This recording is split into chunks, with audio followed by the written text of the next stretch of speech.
essenciais, certo? Até aqui foi, ok? E aí, galera? Pessoal que está em casa aí acompanhando também, me dá uma dica aí. Onde que paramos aqui? Se eu não me engano, foi aqui, ó. Ligação peptídica. Mostrei o que era ligação peptídica. Sim? Sim. E aí, falamos da estrutura dos aminoácidos, não foi? Isso aqui já foi, né? Tá. Estrutura. Primária, secundária, terciária. Já foi? Sim, sim, sim? Galera de casa. Oi. Alô, tem alguém ouvindo aí? Oi, prof. Essa parte aqui, ó, estrutura das proteínas, foi? Acho que foi, a gente parou no comecinho dos... Estrutura das primária, enzimas, eu secundária, acho. terciária, confere? Confere? Tá. Confere. Então, funções, acho que é aí que não foi, né? O Funções pessoal não. aqui no chat falou que parou nos tipos. Oi? O Pessoal, pessoal do chat falou que Não. parou nos tipos. Ah, parei nos tipos? Beleza. Então, peraí. Essa daqui, proteína simples e proteína complexa. Os tipos. Expliquei? Você parou aí, prof? Não? Então tá. Então vamos lá. Tipos de proteína, então. Quimicamente, as proteínas podem ser classificadas como simples ou complexas. O que vai determinar se ela é simples ou complexa? Os subprodutos dela. Se ela é formada apenas por aminoácidos, ou seja, se eu pego uma proteína, quebro a proteína e só obtenho aminoácidos da sua degradação, ela é uma proteína simples ou uma holoproteína, holopeptídeo. Tá legal? É o caso, por exemplo, da albumina do ovo, é o caso da globulina do sangue. Então, degradei uma proteína, só obtive aminoácidos da sua degradação, proteína simples, ou holopeptídeo. Entretanto, se eu pegar uma proteína, degradá-la e obter aminoácidos e outras coisas, aí ela é uma proteína complexa ou uma heteroproteína, ou heteropeptídeo. Exemplo, hemoglobina. Eu degrado a hemoglobina, eu obtenho aminoácidos e obtenho átomos de ferro. Então ela é complexa, tá? Exemplo, clorofila, tá? Degrado a clorofila, obtenho aminoácidos e obtenho átomos de magnésio. Então ela é uma proteína complexa, tá? Há outras coisas que vão ser liberadas além dos aminoácidos, são chamados de grupos prostéticos. Tá legal? Então o ferro é o grupo prostético da hemoglobina, o magnésio é o grupo prostético da clorofila. Tá legal? Tá legal? Beleza? Ok. E para fechar, enzimas. Lembrem, o que é uma enzima? É uma substância que acelera uma reação química, correto? E ela economiza energia para a célula, porque ela economiza energia de ativação. Olha lá, em preto, nós temos uma reação química que aconteceu sem a presença de enzimas. Olha o tempo que ela levou e olha a quantidade de energia que ela gastou, que é esse ΔG aqui, ó, variação de energia sem o catalisador. Em azul, nós temos a mesma reação química sendo catalisada por uma enzima. Olha a quantidade de energia que ela gastou. É essa variação de energia aqui, ó, azulzinha, tá? Então, em vermelho, eu tenho a diferença de gasto energético. Catalisada por uma enzima, ela é mais rápida e ela é, né, muito menos gasto, né, muito menos gasto de energia, mais barata para a célula. Tá legal? Sem a presença da enzima, ela é muito lenta e gasta muita energia. Então, quem são as enzimas? As enzimas, então, são substâncias biológicas, né, que aceleram uma reação química. Ou seja, são catalisadores biológicos, ok? Aceleram uma reação química. Enzima é fiel, ela tem uma alta especificidade. Cada tipo de enzima degrada um determinado tipo participa de um determinado tipo de reação química. Interage com determinados tipos de reagentes ou substratos, tá? Então, isso é ser específica. Terceiro, toda enzima pode agir, além dela acelerar a reação química, porque ela facilita o encontro dos reagentes, né? Ela tem ação reversível. Ó, para você entender legal qual é o papel de uma enzima, tá? Pensa num cupido. O que o cupido faz? Qual que é o papel do cupido? O que o cupido faz? Ô, mundo, não tem ninguém romântico mais? O que o cupido faz, galera? Faz alguém se apaixonar pelo outro, correto? Dá a sua flechadinha lá, né? O cupido participa do relacionamento? Ele se envolve no relacionamento? Não. Ele só faz os amantes se apaixonarem, não é isso? Se amarem lá, não é? Então, é a mesma coisa da enzima. A enzima, ela não participa diretamente da reação química. Ela apenas faz os reagentes se encontrarem de uma forma mais rápida, certo? E com isso, ela não é consumida, olha lá, ela não é gasta no processo, né? Não é consumida, e acelera a reação química porque diminui o gasto de energia. Tudo bem? Beleza? As enzimas podem agir reversivelmente, ou seja, elas tanto podem atuar na síntese de uma substância, como também na degradação de uma substância, ok? E são sensíveis à variação da temperatura, à variação do pH e à variação na concentração do substrato, ok? Então, olha o que vai acontecer, né? A enzima vai encontrar-se com os reagentes, vai formar o complexo ativado, ou complexo enzima-substrato. Os reagentes se ligam entre si, imediatamente ficou enzima-produto, e aí sai o produto, a enzima está intacta lá, porque ela não é consumida, tá? Por que as enzimas são importantes para a gente? Primeiro, elas permitem que ocorram reações em cadeia. O que é uma reação em cadeia? Nem acaba uma reação química, o produto de uma já é usado como reagente na próxima, certo? Então, nem acaba uma reação, já começa outra. Acaba uma, começa outra. Elas vão acontecendo muito, muito rapidamente. Isso é importantíssimo para as células, para os seres vivos, porque economiza tempo e energia. Beleza? Segundo, enzimas vão agir em pequenas quantidades, não precisa de muito. E elas respondem tanto a estímulos no local, a variação de pH, de temperatura no local, né? Ou a longa distância, tá? Então elas são estimuladas ou inibidas, dependendo das condições ambientais ali, onde elas estão agindo, ou de onde vem o estímulo, tá legal? Hoje, elas nos permitem identificar doenças genéticas, tratar doenças, né? Diagnosticar doenças, tratar doenças e até processar alimentos. Deixa eu dar um exemplo aqui para vocês para entender isso, né? Existem mais de 200 doenças genéticas que nós podemos descobrir se a pessoa tem ou não, usando enzimas que vão reconhecer os genes, tá? Então ela vai fazer o reconhecimento de patologias aí.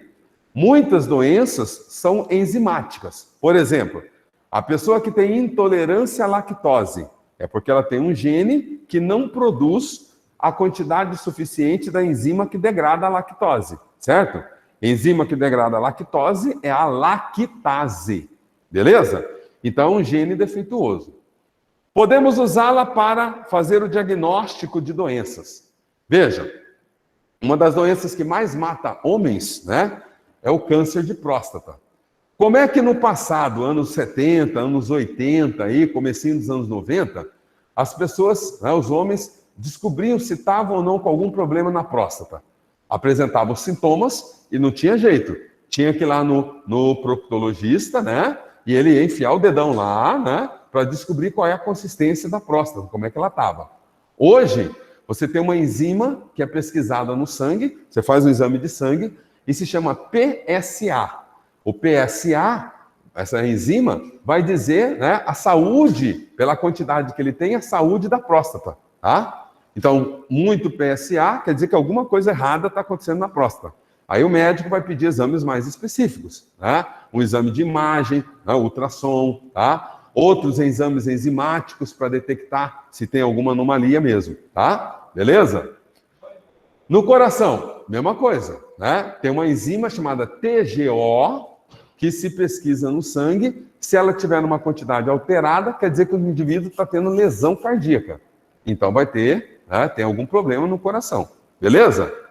E os médicos também usam para saber se o tratamento está dando certo, correto? Então temos uma enzima lá que vai saber, né, pela quantidade que está no sangue, se o tratamento está dando certo ou não, ok? E hoje nós comemos aí alimentos hidrolisados, já viram? Proteína do leite hidrolisada, né? Isso graças às enzimas. Então são parcialmente digeridas, o que aumenta a capacidade de absorção. Gasta menos tempo para digerir, porque já está parcialmente digerida. Então usamos as enzimas para acelerar o processo de digestão, para a gente ingerir já parcialmente digerida. Tranquilo? Beleza? Ok. Está lá a ação enzimática. Enzima, reagentes ou substrato. Local onde a enzima interage com o reagente é o seu sítio ativo, ok? Está lá o sítio ativo, tá? Essa região aqui é onde está encaixando, ó, os reagentes, tá? Reagente vai lá, interagiu com a enzima, tá? Formou o complexo ativado ou complexo enzima-substrato. Foi o suficiente para que os reagentes entrassem em contato um com o outro, correto? Olha lá, ó, interagiram, se ligaram, formaram uma nova substância, um produto, e imediatamente o produto saiu, a enzima já está livre para começar tudo de novo. Neste caso, a enzima está atuando na síntese de uma substância, tá? Então, olha o passo a passo.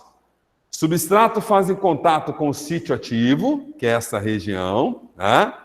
Forma-se o complexo enzima-substrato. Os reagentes interagem entre si, formando um produto. Imediatamente, então, enzima-produto, o produto sai e a enzima está livre para começar tudo novamente. O que eu disse ali. Tá ok?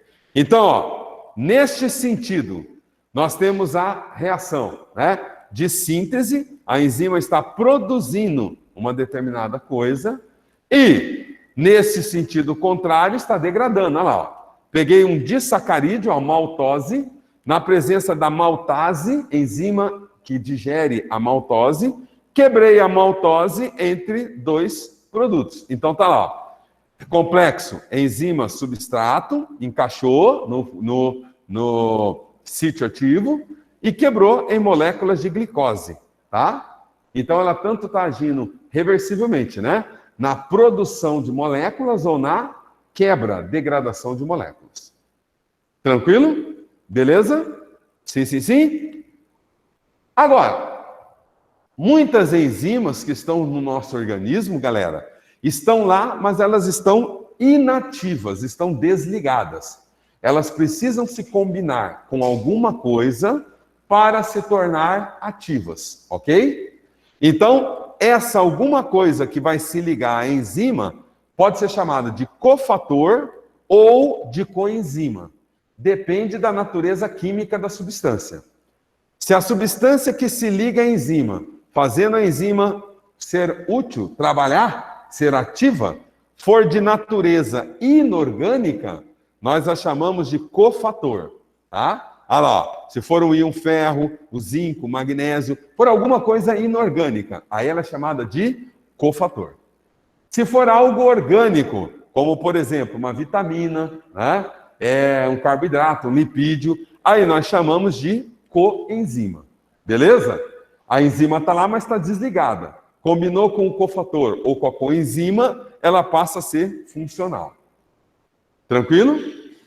E do mesmo jeito, né, que nós temos as enzimas desligadas, elas podem ter sido desligadas devido às condições ambientais não serem favoráveis.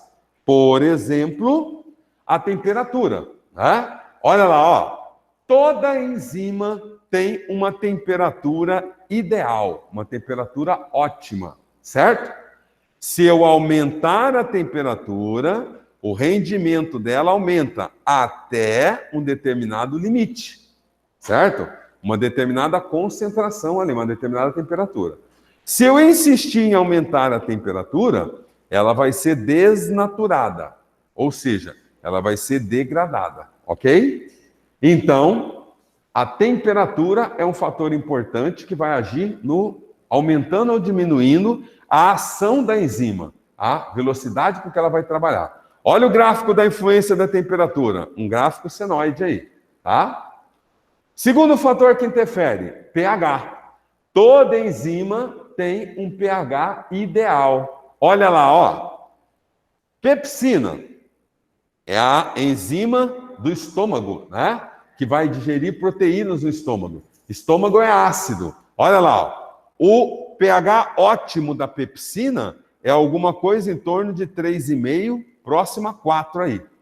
O estômago é ácido, então, se eu vou aumentando o pH até próximo do ótimo, aumenta o rendimento da enzima. Se eu insistir em aumentar o pH, olha o que acontece com o rendimento. Despenca, a enzima para de funcionar, tá? Então, a pepsina é uma enzima que age em pH ácido. Já a amilase salivar, a verdinha aqui, ó, na boca, o pH é próximo ao neutro. Então, veja onde está o ponto mais alto de ação da amilase salivar. Em torno de 7 e pouco, 8, tá? pH neutro indo para pH alcalino. E a tripsina, que é a vermelhinha aqui, ó, é uma enzima que age lá no intestino, para digerir proteínas do intestino, né? A tripsina age em pH alcalino. Olha lá, ó. Vou aumentando o pH, ó. pH ácido, né? Neutro, tá? O rendimento vai aumentando. Alcalino, chegou na velocidade máxima, que é 45 lá, certo? pH em torno de 10, ó. Chegou a 45. Se eu insistir em aumentar o pH, 11, 12, o que acontece com a velocidade da reação? Cai, porque eu estou desnaturando a enzima. Tranquilo? Então, toda enzima tem uma temperatura ideal. As nossas humanas, né? Como a nossa temperatura é aproximadamente 36, 36,5, o melhor pico, né? A melhor temperatura aí é em torno dos 35, 36, né, graus, ok? É o ótimo nosso, tá? Toda enzima, então, tem uma temperatura ideal, tem um pH ideal, ok? E tem uma concentração de substrato ideal. Veja, por que esse gráfico aqui é diferente? Olha lá, ó. Se eu vou aumentando a concentração, né, de reagentes, a velocidade da reação vai aumentando, certo? Mas chega num determinado ponto, chamado ponto de saturação, onde todas as moléculas de enzima estão utilizadas. Se todas as enzimas estão sendo usadas, adianta eu aumentar mais ainda a concentração de reagentes? Não tem enzima para interagir com eles. Então, chegou na velocidade máxima, onde todas as enzimas estão trabalhando, né, que é a concentração ideal para elas. E olha lá, ó, se eu aumentar a concentração do substrato, não aumenta a velocidade se estabilizou. Por quê? Porque todas as enzimas estão sendo utilizadas. Tá claro? Beleza? Então, ó, toda enzima tem uma concentração ideal de substrato, um pH ideal e uma temperatura ideal. Gráfico da temperatura e gráfico do pH são parecidos, mas o gráfico da concentração do substrato aumenta, estabiliza e não cai. Se o meu que aumentar a concentração do substrato, vai manter na velocidade máxima, certo? Não vai inibir a enzima. Tudo bem? Beleza? E para fechar, nós temos aqui os inibidores enzimáticos. O que é um inibidor? É uma substância que, ao se ligar à enzima, vai inativar a enzima, vai desligar a enzima. Não deixa a enzima trabalhar. Tudo bem? Então vejam, ó, existem dois tipos básicos de inibição. A inibição pode ser competitiva, como essa daqui, ou a inibição pode ser não competitiva. Vamos lá, vamos entender. Toda enzima não tem um sítio onde ela interage com os reagentes? Sítio ativo? Quando o inibidor compete com os reagentes pelo mesmo sítio, nós falamos em inibição competitiva. Ah lá, ó, o inibidor se liga à enzima e como ele está ocupando esse espaço, não tem como os reagentes interagirem. Enquanto o inibidor estiver presente, a reação química não vai ser catalisada pela enzima. Tudo bem? Então, no gráfico, reação química, né? Sem o inibidor, em azul, na presença do inibidor. A velocidade, ó, com que vai aumentando é menor, mas ela atinge a velocidade máxima, tá? Só tirar o inibidor que volta tudo ao normal. Mas nós também temos a inibição não competitiva, também chamada de alostérica. O que é inibição alostérica ou não competitiva? É quando o inibidor tem o seu próprio sítio ativo. Ah lá, ele tem o próprio sítio onde ele se combina com a enzima, que é diferente do sítio que ela combina com os reagentes. Entretanto, quando ele se combina com a enzima, né, altera o sítio dos reagentes e não tem como acontecer a ligação dos substratos com a enzima, certo? Nesse tipo de inibição, inibição não competitiva, né, a presença do inibidor não deixa a reação química chegar na velocidade máxima. Então, olha lá, sem o inibidor, tudo isso. Com o inibidor, aumenta a velocidade, mas ela estabiliza e não chega na máxima, porque as enzimas estão inativadas. Agora, se o inibidor se ligou com a enzima e não deixa a enzima trabalhar enquanto ele está ligado, e a hora que ele se solta da enzima, volta ao normal, nós falamos então em uma inibição, né, reversível. Ela foi temporária, correto? Reversível. Enquanto o inibidor está presente, não acontece a reação química. Quando o inibidor sai, a reação química acontece. Mas existem inibidores que, ao interagirem com a enzima, alteram a estrutura da enzima de tal forma que, mesmo quando eles se soltam da enzima, não tem jeito da enzima trabalhar, certo? Ela sofreu uma alteração irreversível. Aí nós falamos em inibição irreversível. Beleza? Professor. Então nós temos inibidores reversíveis e irreversíveis, competitivos e não competitivos. Fala, querido. Eu posso explicar de novo inibição competitiva? Eu não entendi muito bem. Qual? Inibição competitiva. Competitiva? Posso. Isso. Aqui, ó. Olha o gráfico aqui. Olha o esquema aqui, ó. Tá vendo o sítio ativo aqui? Onde a enzima está interagindo com o substrato? Essa região? É. Então, Certo. esse sítio aqui, ele também é ocupado pelo inibidor.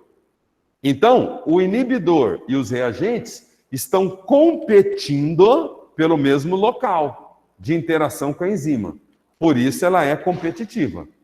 Quando o inibidor está presente, olha lá, está ligado com a enzima, não tem jeito dos reagentes se ligarem, correto?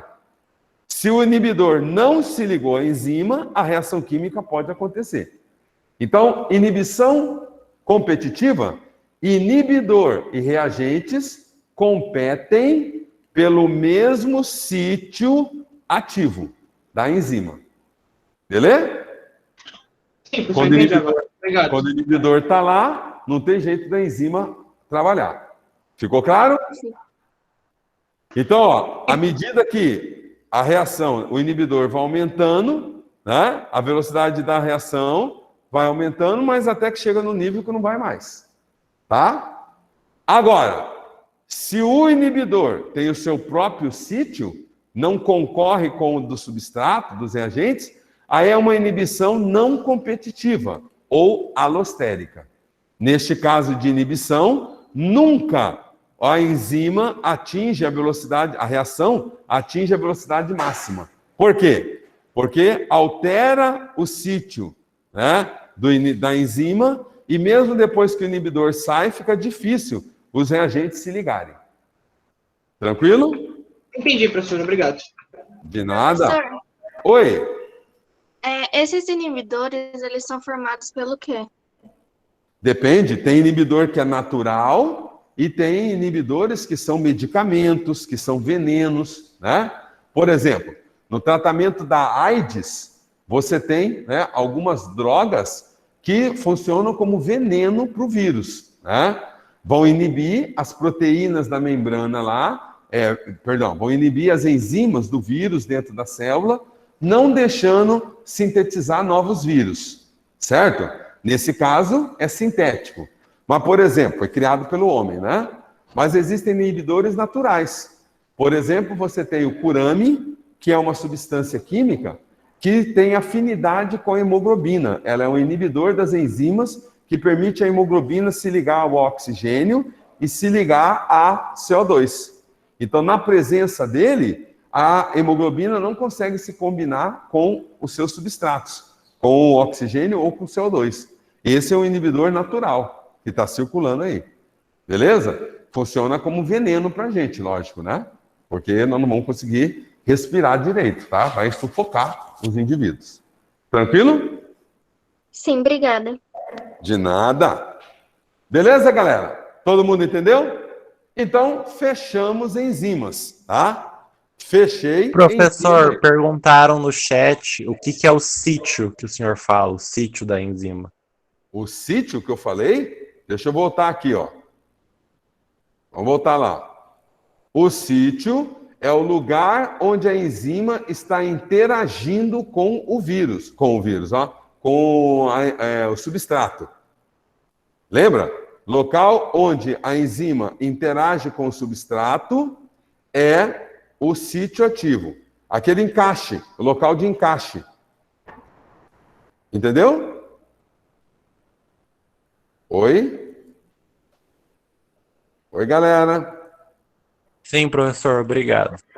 De nada. Beleza, beleza?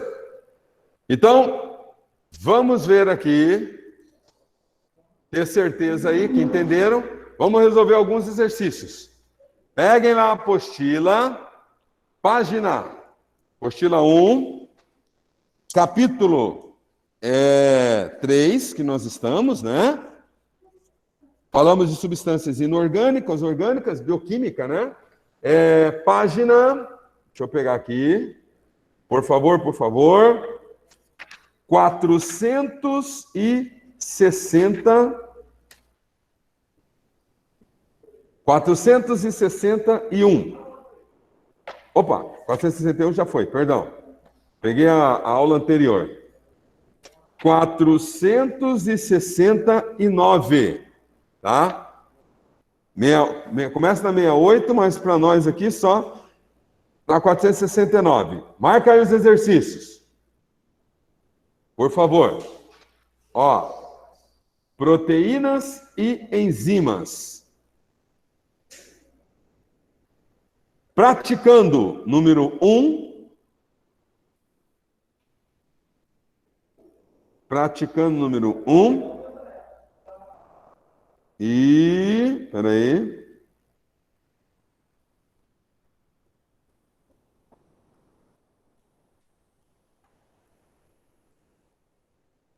Só praticando 1. Aí pula lá. Desenvolvendo habilidades. Desenvolvendo habilidades. O número 6.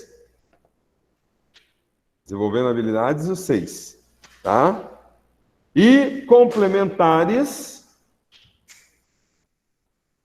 o 6 também.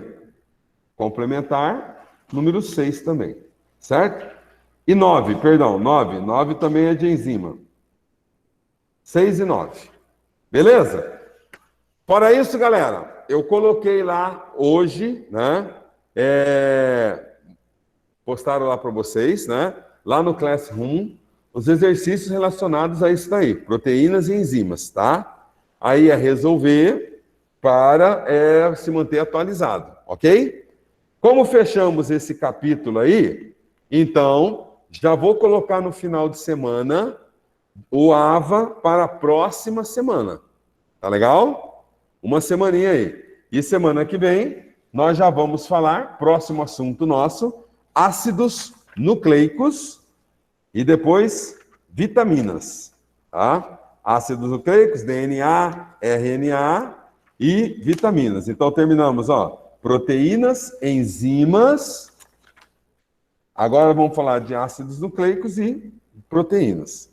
Joia, joia? Beleza? Então, ainda tem essa semana que vem para fazer o exercício relacionado ao capítulo 1. Final de semana que vem, coloco o capítulo 2, que aí eu vou fechar ácidos nucleicos e vitaminas, tá? E aí, membrana plasmática, capítulo 3, e citoplasma, capítulo 4. Esse vai rapidinho. Tranquilo? Então, vamos lá. Pega aí os exercícios para a gente fechar aí. Praticando. Que número que foi? Marcaram aí? Praticando número 1. Então vai lá, 5 minutinhos para vocês resolverem aí, para a gente poder corrigir.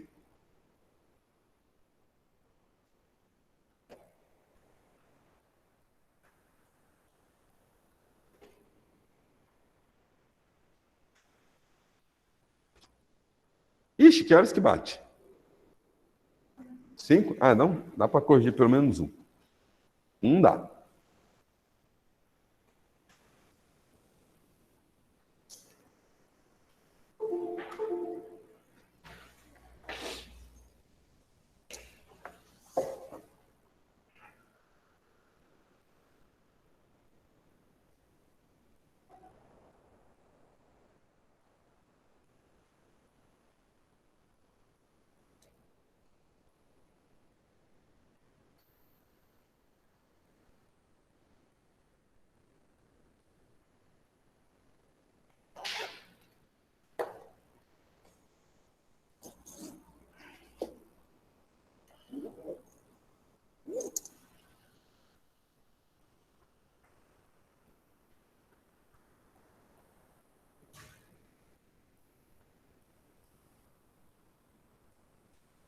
Podemos? Podemos?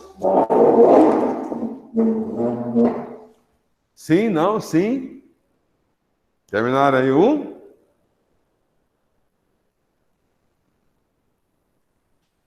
Pode ir. Sim, prof. Sim? Então vamos lá. Vamos corrigir aí a questão número 1.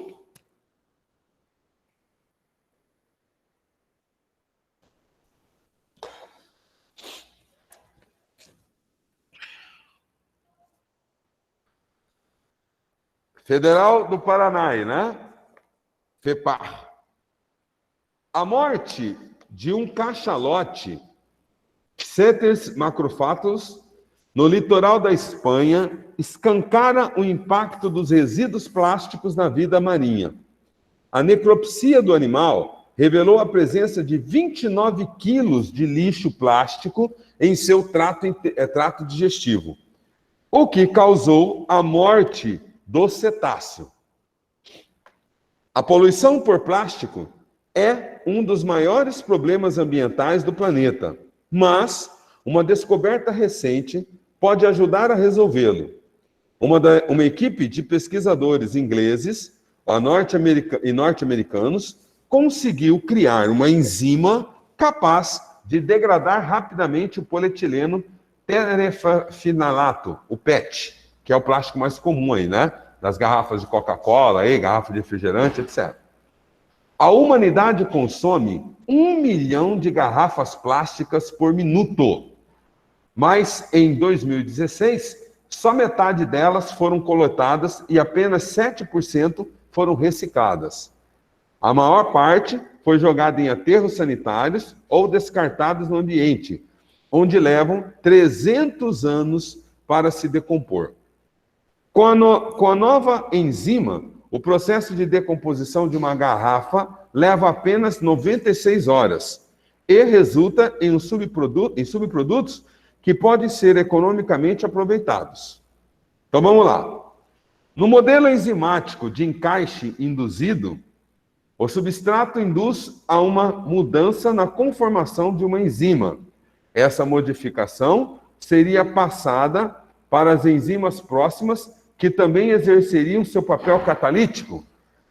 Olha, no modelo de encaixe, a enzima realmente se molda ao substrato, mas isso não passa para outras enzimas, não, tá? Não é hereditário. Então, falso.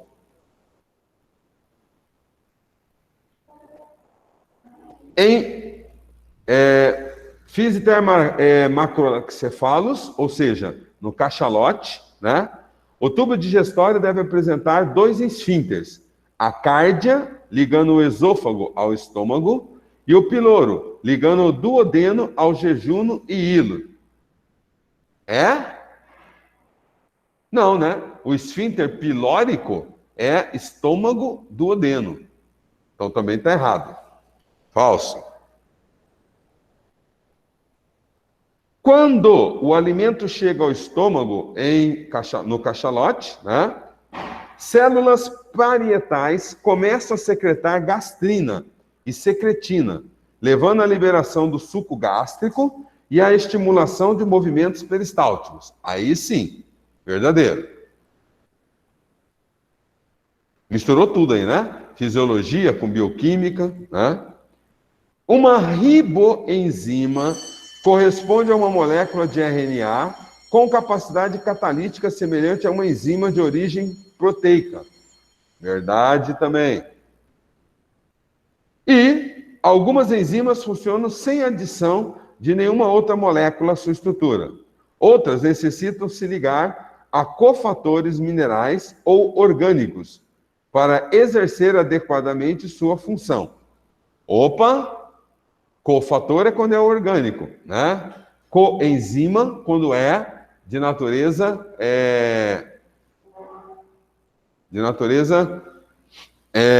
inorgânica, tá? Então, verdadeiro, beleza? Então, falso, falso, verdadeiro, verdadeiro, verdadeiro. Joia? Fechou aí, tá? Então não esqueçam de resolver os exercícios da tarefa, ok? Beleza? Então, liberados, beijos, até a próxima aula, se Deus quiser. Tchau, tchau, tchau. Tem que parar de gravar. Olha lá. Peraí, um pontinho, 3 pontinhos. Aí, então, perde a gravação.